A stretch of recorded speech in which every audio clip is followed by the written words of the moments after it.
नमस्कार, न्यूज मध्ये आपलं स्वागत आहे.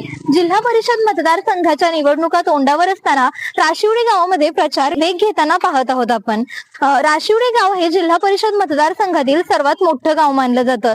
इथे नवा अनुभव, नवं नेतृत्व, काम आणि विजन यावर मतदारांचा काय विचार आहे हे जाणून घेण्यासाठी आपण राशिवडे मध्ये आलो आहोत.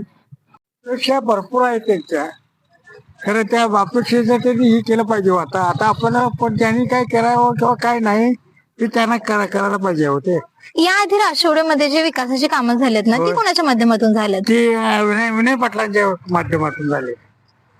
मग आता म्हणजे येणाऱ्या जिल्हा परिषदच्या निवडणुकीमध्ये तुमच्यासाठी महत्वाचं काय, म्हणजे व्यक्ती महत्वाची विनायक पाटील ही, की पक्ष, की तुमच्या गावचा विकास? आमच्या गावचा विकास, पक्ष असं काही नाही हो. मग आज बदलतील, उद्या नाही करतील, काय करतील त्याचं काही नाही. ते उद्या काय आलं त्यात एखादा दुसरा आला तिकडे करतील. मग तुम्हाला कसा नेता हवाय? पक्षाशी एकनिष्ठ राहणारा की तुमच्या पक्षाचे एकनिष्ठ राहणारच पाहिजे हो आम्हाला. तुम्ही म्हणता त्या हे पाहिजे, त्या दृष्टिकोनात तिने करावं ते.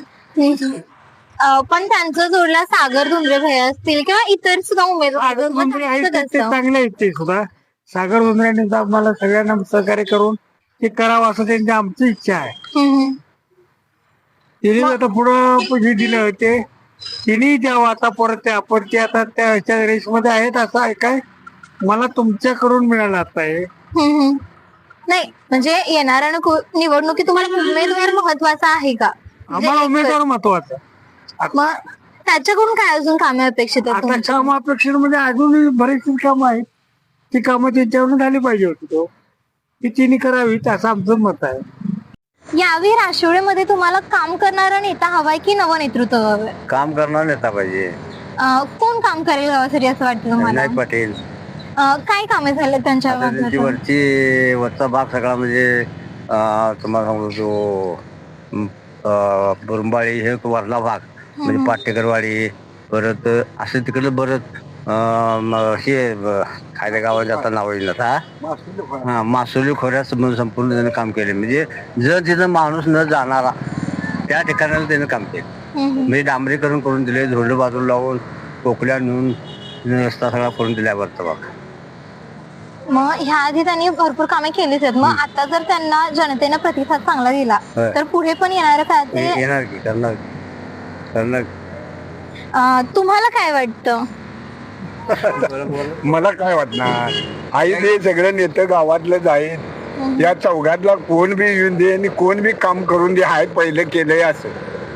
नाही, मग अजून काय कामे अपेक्षित आहेत येणाऱ्या नेत्याकडून? आता येणाऱ्या नेत्याकडून त्यांच्या येणं काय होईल ते आम्ही अपेक्षा करून करायची काय बाळ. होय, त्यांच्या तुम्हाला एखादी पेन्शन असेल किंवा तुमच्या घरचे कोणत्या पेन्शनचा लाभ घेतात का? आमच्या घरचे कोण घेत नाहीत. हाय ते पेन्शन आणि दिलेलाच नाही. आता काय करूया? मग त्यासाठी काही उमेदवारांच्याकडे म्हणजे तुमच्या अपेक्षा नाहीत का?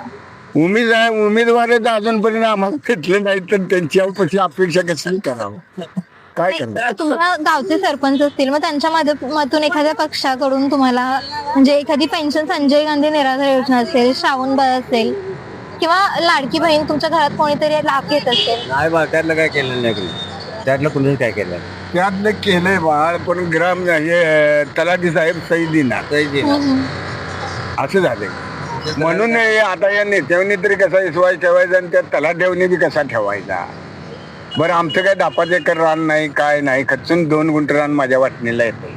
मग येणारा नेता कसा पाहिजे तुम्हाला आता जिल्हा परिषद सदस्य म्हणून? येणारे सगळे नेता कोण बी आला तर चांगलाच पाहिजे. नाही, कोणीही येऊ दे, पण तुमच्या दृष्टीने त्याने काय महत्वाची कामं केली पाहिजेत? कायम महत्वाची कामं केली पाहिजेत. कोणता बी येऊन दे, चांगला आहे आणि तिने आपलं सहकार्य जनतेला बी द्यावं, एवढे. दुसरं काय आहे? येणारा नेता काम करणार असा पाहिजे. असं पाहिजे. आता या गाडीला म्हणजे कसं आहे, आता एक काम आम्ही सांगितलं बाबा बुरून भरा, हे करा, असं काय ते पांदी बांधायचं असं केलं तर ह्यातला करणारा नेता पाहिजे. आगामी जिल्हा परिषद निवडणुकांमध्ये राशिवडी मतदारसंघामधून कोणता पक्ष बाजी मारेल असं वाटतं? अजून आता होणाऱ्या जिल्हा परिषद पंचायत समिती निवडणुकीमध्ये अजून युती कुठल्या पक्षावर कोणाची, कोणता उमेदवार निश्चित किंवा युती कोणाबरोबर काय ठरलेली आहे अजून कुठल्याही प्रकारचे ठरलेलं नाही आहे. त्यामुळे महाविकासची काँग्रेस एकत्र येईल त्या महायुती पक्ष एकत्र येतील याचं कुठलंही अजून धोरण निश्चित झालेलं नाही. त्यामुळे उमेदवारी कोणाला मिळणार आहे आणि कोण उभारणार आहे याबद्दलचं मी मत अजून फायनल नसल्यामुळे आपण आत्याकडे तर काही सांगू शकत नाही. मग आगामी निवडणुकीमध्ये तुमच्यासाठी महत्वाचं काय असणार आहे? पक्ष, व्यक्ती की विकास? आमच्या इथं व्यक्ती महत्वाची ठरणार आहे. व्यक्ती महत्वाची ठरणार आहे, पक्ष महत्वाचा ठरणार नाही आहे. मग ह्या आधी जे राष्ट्रवादीमध्ये कामं झालेत ती कोणाच्या माध्यमातून झालेत? आता इथं होत असताना काम होत असताना बरीच मागच्या आमच्या जिल्हा परिषदेचे मागे जिल्हा परिषद विनय पाटलांनी कामं केलेली उभारणारे उमेदवार इथं म्हणजे आता ते पालकमंत्र्यांच्या माध्यमातून कामं झालेली आहे. अशा पद्धतीने कामं झालेली आहेत. तर इथं कुठल्या वैयक्तिक एकटे नावानं कामं झाली अशा काय भाग नाही आहे. आता आगामी निवडणुकीत ऐकायला असं भेटत आहे की विनायक पाटील आणि सागर धुंद्रे यांच्यामध्ये घासाघाशीची निवडणूक होईल. मग त्यांच्याबद्दल तुमचं काय मत आहे? त्यांनी उमेदवारी पक्षांनी युती कोणाची होणार आहे, एकत्र कोण येणार आहे याच्यावर परत अवलंबून राहणार आहे. एकट्याची त्या दोघांपैकी कोणाची एकट्याची ताकद आता चालणार नाही आहे. ते कुणाचा पाठिंबा घेणार आहेत, विनय पाटील कुणाचा पाठिंबा घेणार आहेत आणि सागर धुंद्रे कुणाचा पाठिंबा घेणार आहेत आणि त्यावर ती इलेक्शनचा निकाल निवडणुकीचा निकाल ठरणार आहे. गेली 3 वेळा विनायक पाटील जिल्हा परिषद सदस्य म्हणून 2 वेळा घेतलं, 2 वेळा जिल्हा परिषद सदस्य म्हणून निवडून आलेत. मग ते जर आता आले तर मग राहिलेला विकास पूर्ण करतील की तुम्हाला नवा चेहरा हवाय? नाही असं काही नाही आहे की विकास काय काम येणारे दोन्ही पण उमेदवार विकास कामात करण्याबाबत चांगले आहेत. राष्ट्रवादीचे युवा नेतृत्व आहे दोन्ही पण. फक्त राहिलेली उर्वरित कामे विनय पाटलांची हस्ते होणारच आहेत आणि नवीन सागर धुंद्रेच्या बाबतीत जर निवडून आले ते तर त्याच्या बाबतीत नवीन काहीतरी निर्माण होईल एवढीच आशा इथं आहे. दोन्ही बी राष्ट्रवादीचे नेतृत्व असल्यामुळं काम करत असल्यामुळं दोन्ही पण उमेदवारांचं अजून म्हणजे उमेदवारी निश्चित नसल्यामुळे कुठल्याही विषयावर आपण बोलू शकत नाही असं. आगामी जिल्हा परिषद निवडणुकांमध्ये तुमच्यासाठी महत्वाचा मुद्दा कोणता आहे? पक्ष, व्यक्ती की विकास? आगामी जिल्हा परिषद निवडणुकीकडे आमच्यासाठी महत्त्वाचा मुद्दा म्हणजे विकास आणि युवा व्यक्तींना रोजगार आणि युवा मुलांची लग्न व्हावीत ही आगामी याचा आमचा उद्देश आहे. याआधी राशिवडे गावचा परिपूर्ण विकास झाला असं वाटतं का? विकास काय प्रत्येक सरपंच जिल्हा परिषद सदस्य येतील त्यांनी कामं केलेलीच आहेत. गावासाठी आमदारांनी सुद्धा निधी आमच्या भरपूर दिलेला आहे पालकमंत्र्यांनी, त्यामुळे त्यांचं कौतुकच करावं. त्यानंतर उमेदवार होतील ते 5 उमेदवार होतील. भाजप, शिवसेना, काँग्रेस, राष्ट्रवादी आणि एक आघाडी होईल असे 5 उमेदवार होतील. मग त्या उमेदवारांमध्ये म्हणजे तुमच्यासाठी महत्वाचं काय असणार आहे? पक्षाशी एकनिष्ठ असलेला नेता तुम्हाला हवाय की म्हणजे गावाचा विकास करण्यासाठी? आम्हाला आमच्या गावचा विकास आणि एक 62 गावांचा विकास आणि या 62 गावांमध्ये युवा पिढी आहे ज्यांची लग्न झालेली नाहीत त्यांची लग्न व्हावीत हीच आमची अपेक्षा. मग म्हणजे आता राशिवडे म्हणजे एकदम अडचणीचं किंवा सर्वात मोठं जरी गाव असेल तरी अडचणीचा भाग मानला जातो. मग इथपर्यंत विकासाची गंगा कोण आणेल असं वाटतं? इथपर्यंत विकासाचे आता युवा नेतृत्व जे असेल, युवा पिढी असेल तेच इथपर्यंत विकास आणू शकते. दुसरं कोणी माणूस विकास आणू शकत. मग तुम्ही येणाऱ्या उमेदवारामध्ये काय पाहाल? केलेली कामगिरी की भविष्यासाठी त्याचं असलेलं विजन? भविष्यामधील विजन आणि भविष्यासाठी मी तुम्हाला वारंवार बोलते माझा एकच मुद्दा की मुलांना हाताला काम आणि गावचा विकास असं हे असावं. मग म्हणजे राशिवडीची जनता कोणत्या बेसिसवर मतदान करेल असं वाटतं? राशिवडीची जनता चौरस बेसिसवर मतदान करते. राशिवडी जनता कुठल्या पक्षाच्या मागणं नसते. राशिवडी जनता हा व्यक्ती बघून मतदान करते. राशिवडी जनता आतापर्यंतचा इतिहास आहे. आगामी जिल्हा परिषद निवडणुकीमध्ये निवडणुकीच्या पार्श्वभूमीवर गावात मतदानाबाबतीत कसं वातावरण आहे? तसं पाहिलं तर हा राशिवडे जिल्हा परिषद मतदारसंघ हा पारंपरिक राष्ट्रवादी आणि काँग्रेसचा बालेकिल्ला राहिलेला आहे. मागच्या निवडणुकीत सुद्धा इथून राष्ट्रवादी पक्षाचा उमेदवार निवडून आलेला होता. त्या हिशोबानं जर विचार केला तर ह्या वेळेला सुद्धा राष्ट्रवादीचा उमेदवार इथं निवडून यायला काही हरकत नाही आहे. सध्याचं वातावरण जर बघितलं तर पक्षीय लेवलच्या आघाड्या काही इथं होणार नाही आहेत असं साधारणतः चिन्ह दिसतंय. म्हणजे थोडक्यात कसं आहे की समजा राहुल पाटील PN साहेबांचे जे सुपुत्र आहेत ते आता राष्ट्रवादीमध्ये त्यांनी प्रवेश केलेला आहे. त्याचबरोबर AY पाटील साहेब सुद्धा राष्ट्रवादीमध्ये आहेत. पण वरच्या राष्ट्रवादीचं चित्र जर बघितलं तर साधारणतः या दोघांची अशी युती होण्याची दाट शक्यता आहे. आणि त्याचबरोबर शेका पक्ष सुद्धा त्यांच्या जोडीला येईल असं सुद्धा वाटतंय. पण सुदैवानं जर राष्ट्रवादीची उमेदवारी जर इथून जाहीर झाली, संपूर्ण राष्ट्रवादी जर एकत्र आली तर इथला राष्ट्रवादीचा उमेदवार निवडून यायला काही हरकत नाही. आता जसं तुम्ही बोललात की राष्ट्रवादीचा उमेदवार निवडून येईल, पण केंद्रात आणि राज्यात भाजपची सत्ता आहे, मग त्याचा म्हणजे ह्या जिल्हा परिषदला राशिवडे मतदारसंघावर काही परिणाम होईल असं वाटतं? वाटत तर नाही तसं काय. कारण कसं आहे, भाजपची ताकद इथं एकदम अल्प आहे, अगदी फार नगण्य प्रमाणामध्ये आहे. आणि तसं बघितलं तर शिवसेना सुद्धा इथं काय फारशी अशी नाही आहे. पालकमंत्री आंबेडकर साहेब यांना मानणारा एक वर्ग आहे मोठा, नाही अशातला भाग नाही आहे. पण त्यांनी केलेल्या कामाचं जे काही मोजमाप असेल किंवा त्यांनी जे काही या भागाचा राधानगरी तालुका असेल किंवा मतदारसंघासाठी त्यांनी जो विकास केलेला आहे, त्या विकासाचं फळ किंवा त्या विकासाची जी पुण्याई आहे ती आंबेडकर साहेबांना जरूर मिळेल. पण त्याचा लाभ इतर कुठल्या उमेदवाराला होईल किंवा ते त्यांचं नाव वापरून या ठिकाणी विजयी होतील असा काही इतिहास इथं तरी आजपर्यंत घडलेला नाही आहे. त्यामुळं भाजप आणि इतर केंद्रातल्या आणि राज्यातल्या सत्तेचा इथं काही फारसा परिणाम होईल असं काही वाटत नाही. मग म्हणजे राशिवडे गावचे एकूण वातावरण पाहता म्हणजे निवडणूक कशी होईल असं वाटतं? निवडणूक काय, प्रस्थापित जे पक्ष आहेत सगळे राष्ट्रीय पक्ष आहेत, काँग्रेस आहे, राष्ट्रवादी आहे, शिवसेना, भाजप आहे, हे प्रत्येक जण आपापल्या पक्षाचे उमेदवार उभा करतील असं सध्या तरी चित्र दिसतंय. पण जोपर्यंत निवडणूक जाहीर होत नाही आणि आघाड्या कन्फर्म होत नाही तोपर्यंत असं म्हणजे ठामपणे आपण सांगू शकत नाही की नेमकी लढत कशी होणार आहे आणि कुणाच्यात होणार आहे. राशिवडे गावचे नागरिक म्हणजे इथून पाठीमागची कामगिरी पाहून मतदान करतील की भविष्याचं विजन पाहून करतील? भविष्याचं विजन पाहूनच राशिवड्याचे लोक किंवा इथल्या जिल्हा परिषद मतदारसंघातील लोक मतदान करतील असा सध्या तरी कल आहे. तसं जर आता बघितलं तर ह्या मतदारसंघासाठी काम करणारा, 24 तास वेळ देणारा, सुसंस्कृत, उच्च शिक्षित, चांगल्या पद्धतीचं आचरण असणारा माणूस बघून मतदान करण्याची प्रथा या मतदारसंघामध्ये आहे. त्यामुळं जुना वगैरे इतिहास बघून मतदान करतील असं काही वाटत नाही. लोक सद्यस्थितीवरच मतदान करतील. आगामी निवडणुकीमध्ये म्हणजे तुम्हाला काय वाटतं की अनुभव असलेलं नेतृत्व फायदेशीर ठरेल गावच्या विकासासाठी की नव्या नेतृत्वाला संधी देणं फायदेशीर ठरेल? आता हे बघा, आमचा हा राशिवडे जिल्हा परिषद मतदारसंघ हा पूर्णपणे डोंगराळ भाग आहे, वाड्या वस्त्यांचा भाग आहे. आणि वाड्या वस्त्यावरती जाणाऱ्या लोकांच्यासाठी सुखसुविधा, रस्ता असू दे, आरोग्याचे प्रश्न असू द्यात, त्यांचा पाण्याचा प्रश्न असू दे, हे प्रश्न सातत्यानं जनतेला भेडसावणारे आहेत. आणि आजपर्यंत कुणीही त्यांची शाश्वत अशी सोय केलेली नाही. तर आम्हाला असं वाटतं की लोकप्रतिनिधींनी जातीनिशी लक्ष घालून प्रमुख ज्या मागण्या आहेत लोकांच्या वाड्या वस्त्यावल्या, त्या प्रमुख मागण्या झाल्या पाहिजेत. त्यांच्या रस्ते होतच जातील, कोणीही लोकप्रतिनिधी रस्ते करतील. कारण मेन आरोग्याचा आणि जो पाण्याचा प्रश्न, दळणवळणाचा प्रश्न आहे तिथपर्यंत जाण्याचा, कारण हा मतदारसंघ डोंगराळ आहे, त्यामुळे त्या लोकांची प्रामुख्याने ही सोय करणं गरजेचं आहे.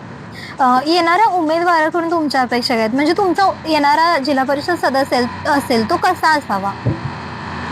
कसं आहे, जनतेत मिसळून राहणं, एकमेकांच्या अडीअडचणी सोडवणं, प्रसंगाला उभं राहणं, हे लोकप्रतिनिधींचं काम आहे. आणि अशा पद्धतीनं लोकप्रतिनिधी असावा. म्हणजे याआधी जो राशिवडे गावचा विकास झाला आहे तो परिपूर्ण विकास झाला आहे असं वाटतं का? आता काय तुम्हाला आता ह्या विषयात बोलायचं झालं तर लोकप्रतिनिधी जे प्रामुख्यानं जे गावाची भौगोलिकदृष्ट्या जे रचना असते त्या पद्धतीनं जर ही कामं करत असताना मोठी कामं, त्यासाठी मग भरपूर कोट्याने असा निधी गावाला पाहिजे असतो. मग त्या पद्धतीनं जे मोठे लोकप्रतिनिधी आहेत त्यांनी त्या पद्धतीनं त्या गावाकडं गांभीर्यानं गावाची गरज ओळखून त्यांना निधी देण्याची गरज आहे, तरच गावांचा शाश्वत असा विकास होईल. जसं की तुम्ही मगाशी बोललात की म्हणजे लोकप्रतिनिधी जनतेच्या भावना समजून घेणारा पाहिजे. मग जनतेशी नाळ जोडून ठेवणारा लोकप्रतिनिधी किती महत्वाचा आहे असं वाटतं? आता हे बघा, आता हे सरकारच काय झालंय, निष्क्रिय आहे. प्रामुख्यानं आपल्या भारतातील शेती हा प्रामुख्यानं व्यवसाय आहे आणि आमची अशी तळमळ आहे की आमच्या लोकप्रतिनिधीने शासनापर्यंत जाऊन लोकांच्या भावना पोचवल्या पाहिजेत की उद्योगपतींचं सरकार काय करतंय, त्यांचं कर्जमाफी असू दे किंवा त्यांना जे अनुदान योजना आहेत ते त्यांच्यापर्यंत पोहोचवतंय. शेतकऱ्याला कोण पोहोचवतंय? शेतकऱ्याला पण असं आज शासनाची अशी भावना पाहिजे की माझा शेतकरी सुद्धा चांगल्या मर्सिडीज चांगल्या गाडीतनं फिरला पाहिजे, असं त्याचं उत्पन्नाचं साधन त्याला हमीभाव मिळाला पाहिजे. ह्यासाठी तळातून लोकप्रतिनिधींनी वरच्या लेवलच्या शासनापर्यंत हे प्रश्न मांडून त्यांना कुठल्या पद्धतीनं वेठीस धरून हे लोकांच्यापर्यंत शेतकऱ्यांच्यापर्यंत पोहोचवायचा प्रयत्न 100% केला पाहिजे, अशी माझी एक कळकळीची प्रामाणिक भावना आहे. मग राशिवडे मतदारसंघ म्हणजे अडचणीचा जरी असेल तरी सर्वात मोठा मतदारसंघ मानला जातो जिल्हा परिषदमध्ये.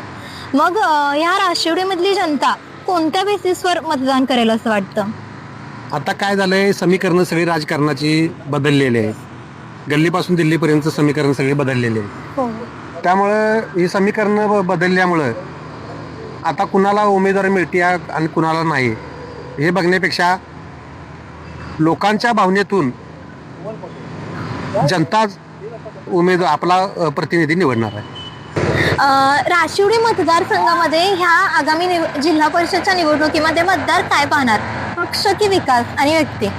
विकास बघणार लोक, पण विकास कुणाकोणी होईल अशी शाश्वती नाही. का म्हणजे असं का? म्हणजे झालेली कामाने तुम्ही समाधानी नाही आहेत का? कामावर तर समाधानी आहे, पण एकंदर आत्ताचं राजकीय चित्र बघितलं तर उद्या भविष्यामध्ये काहीही योग्य दिसत नाही.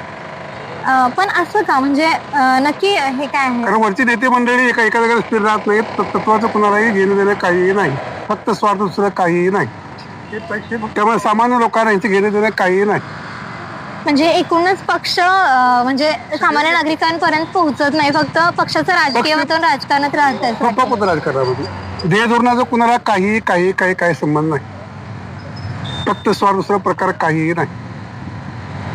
मग येणारा उमेदवार तुम्हाला कसा हवाय? म्हणजे आता तुम्ही म्हणताय की आम्हाला चांगला पाहिजे, सुशिक्षित पाहिजे, सामान्य पाहिजे, लोकांच्या मिसळणारा पाहिजे, पण तो मिळालाच याची 100% गॅरंटी नाही. आता जसं की हे बोलले की फक्त पक्ष आपल्या पाहतात, गावचा विकास असेल किंवा गावापर्यंत पोहोचण्याचा प्रयत्न करत नाहीत. मग येणारा लोकप्रतिनिधी तुम्हाला हवाय कसा? ते कामं करणारा असा हवा का, सगळ्या याच्यात लक्ष घालून लोकांच्यात मिसळून अशा प्रकारचा हे पाहिजे, उमेदवार पाहिजे, जनतेकरता वेळ देणारा पाहिजे. नाहीतर आपल्याच किस्सात आपलीच प्रगती करून तेवढी घेणारा नको. म्हणजे इथून पाठीमागची जी कामं झाली आहेत म्हणजे कुठल्याही पक्षाच्या माध्यमातून असो, एकूणच त्यामधून तुम्ही समाधानी नाहीये? नाही, आणि होतच नाहीत कामं. मग येणाऱ्या उमेदवारांनी अजून काय कामे करावी अशी तुमची अपेक्षा? जनतेत मिसळलं पाहिजे, जनतेचं काहीतरी गारानं ऐकून घेतलं पाहिजे, शेतकऱ्याविषयी काहीतरी जरा तळमळीचं काहीतरी पाहिजे, समाजाबद्दल असता पाहिजे. काहीच नाही समाजाकरता. तुमच्या दृष्टीने अनुभव असलेलं नेतृत्व गावासाठी फायदेशीर ठरेल की नव्या नेतृत्वाला संधी दिली पाहिजे? अनुभवी नेतृत्व फायदेशीर ठरेल, त्या पद्धतीने ते नेतृत्व राहिलं पाहिजे. मग म्हणजे ह्याच्या आधी जे विकास कामे झाली आहेत ती कोणाच्या माध्यमातून झालेत? आणि ते कसं आहे, प्रत्येक राजकीय उमेदवाराला वर्ष निधी असतात, ते निधी जसं आहे ते त्या पद्धतीने ते कामं करतात. ती कामं करत असताना योग्य चांगली क्वालिटी पाहिजे. ते निधी मिळवून देण्यासाठी कितपत प्रयत्न झाले आहेत राशिवडे मतदारसंघामध्ये? तसे झाले, प्रयत्न झाले, वरून निधी मिळाला आहे, तसं काय वाईट झालं असं काही नाही. पण आता या राजकीय सगळ्यांचं अस्तित्व असल्यामुळं ते कुणाचा काय अंदाज काय गावात. आज कसं झालं, बारक्या पोराला मला दिसतं बऱ्याच मी निघालो बघ, हे सगळ्या पोरांचं चालले, हे काय चाललंय मला. बारक्या पोरा कसं चॉकलेट नाही म्हणून मी निघालो पाहिजे, असं झालं. हे सगळ्यात चुकीचं आहे. कुठेतरी बेस आणि ह्याला पक्षांतर बंदी पहिली पाहिजे. 2च पक्ष ठेवले, कोणी कुठेही राहा. ते 10 पक्ष करून मग प्रत्येक निवडण्याचे 4 आले की मग पुन्हा स्पर्धा, बाहेर तुझ्याकडे 2 येतो, मग मला हे पाहिजे, तुला हे पाहिजे, हे सगळं चालू झालं. त्याच्यावर सगळं राजकीय अस्थिर झाले आणि राजकारणावर लोकांचं जे पूर्वी जे होतं ते आता आस्था राहिलेलं. मग आता जसं तुम्ही म्हणलात की पक्षांतरण बंद झालं पाहिजे, मग आगामी निवडणुकीत एक सामान्य नागरिक म्हणून तुमच्यासाठी महत्वाचा मुद्दा काय असेल? पक्ष, व्यक्ती की विकास? व्यक्ती, ही व्यक्ती चांगली असेल, ती विकास करणारी अशा पद्धतीने असेल, तीच चांगली व्यक्ती ना. पक्षाने कोणतरी जो विमा दिला तो जे निवडाल ते नाहीच काय करायचं काय असं आहे सगळं. मग येणारा उमेदवार म्हणजे उमेदवाराकडून तुमच्या अपेक्षा आहेत, उमेदवार तुमचा कसा पाहिजे? उमेदवार स्वच्छ, कारभारी, चांगला पाहिजे, काम करून घेण्याची क्वालिटी पद्धती पाहिजे, आवश्यक कामं कुठल्या आहेत ती पहिली बघितली पाहिजेत, ते केलं पाहिजे. मग राशिवडे गावामधला म्हणजे सर्वात महत्वाचा प्रश्न कोणता आहे जो त्यांनी मार्गी लावावा असं वाटतं? राशिवड्याचं काय, आता रिंग रोडचा एक विषय आहे, तो कंटिन्यू केला पाहिजे, चांगला केला पाहिजे. गावामध्ये आता हे वाहतुकीचे प्रमाण वाढलेलं आहे, त्याच्यावर रोड जाताना माणसाला पेट लाईनला चालू सुद्धा जाता येत नाही, ती अवस्था आहे. या सुधारणा होऊन ते खुल्या पद्धतीने कसं राहिलं पाहिजे हे बघितलं. मग राशिवडे गावचे नागरिक कोणत्या बेसिसवर मतदान करतील? राशिवडी गावचे लोक माणसाची कामाची पद्धत किंवा व्यक्ती कशा आहे बघून ह्याच्या मतदान बरंचसंच करणार. गेली 10 वर्ष इथे विनायक पाटील हे काम करतात, मग त्यांच्या माध्यमातून बरेचसे राशिवडे मतदारसंघामध्ये कामं झालेत. मग आता येणाऱ्या ह्याच्यामध्ये सागर धोंद्रे असतील किंवा मोहन धोंद्रे असे बऱ्याचशा इच्छुक उमेदवारांची म्हणजे नावे समोर येतात. मग काय वाटतंय ह्या निवडणुकीत म्हणजे त्यांनाच निवडून देईल जनता की नवीन चेहऱ्याला संधी देईल?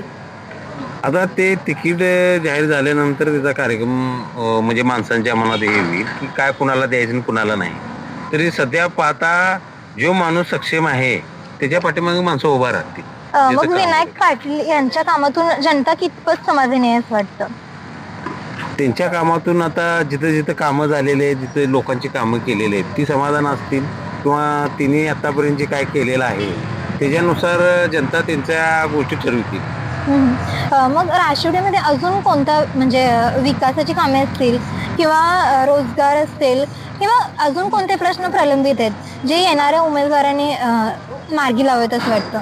तसे भरपूर आहेत, म्हणजे युवा पिढींच्यासाठी काहीतरी केलं पाहिजे. आज युवा पिढी जी म्हणजे बेरोजगारी आहे या गोष्टीसाठी जास्त प्रयत्न केले तर फार चांगले होईल आणि त्यांच्यासाठी झगडणारा व्यक्ती जरी मिळाला तर चांगले होईल. राशिवडी मतदारसंघ म्हणजे अडचणीचा असा मानला जातो, डोंगराळ असलेला, पण सर्वात मोठा मतदारसंघ हा राशिवडीचाच आहे. मग इथे म्हणजे विकासाची घराघरापर्यंत कोण पोहोचवेल असं वाटतं? आता तसं कोण पोचेल ते एज्युकेटिव्ह जो मेंबर आहे ज्याच्या मनात या समाजाच्या विषयी आदर आहे, प्रेम आहे किंवा समाजाच्या विषयी काय जर करण्याची ओढ आहे तोच नेता हे करू शकतो. राशिवडीची जनता कोणत्या बेसिसवर मतदान करेल? आता काही जनता असते ती आपल्या पार्टी लेवलला आपल्या विचारण करणारी लोक काय आहेत, काही पार्टी लेवलनं जाणारे आहेत, काही समीकरण जी बदलतील त्यानुसार बी मतदान करणारी आहे. युवा पिढीकडे वळेल किंवा आणि आपण जसं म्हणतोय की बाबा आपल्याला कोण या विकास करून देईल अशा व्यक्तीला ते व्यक्तीच्या पाठीमागे राहतील. कारण सगळ्यात मोठा हक्क त्यांचा तोच आहे की चांगल्या व्यक्तीला निवडून देणे हीच आज काळाची गरज आहे. काय वाटतं मतदार उमेदवार निवडताना पक्ष पाहणार, विकास पाहणार की व्यक्ती पाहणार?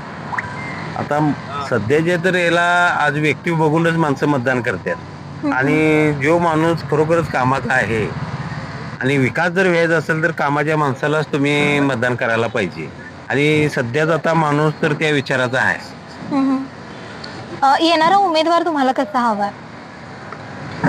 येणारा उमेदवार आपल्याला ग्राउंड लेवलला काम करणारा असावा, सर्वसामान्य माणसाला घेऊन जाणारा असावा, त्यांच्या समस्या सोडविणारा असावा. गावाचा विकास, भागाचा विकास हाच त्याचा एक ध्यास असलेला नेता आपल्याला हवा आहे. इथून मग राशिवडेमध्ये युवा कार्यकर्त्यांसाठी किंवा युवा पिढीसाठी एकूणच शिक्षणासाठी असेल, त्यांच्या रोजगारासाठी कामे झाल्यात.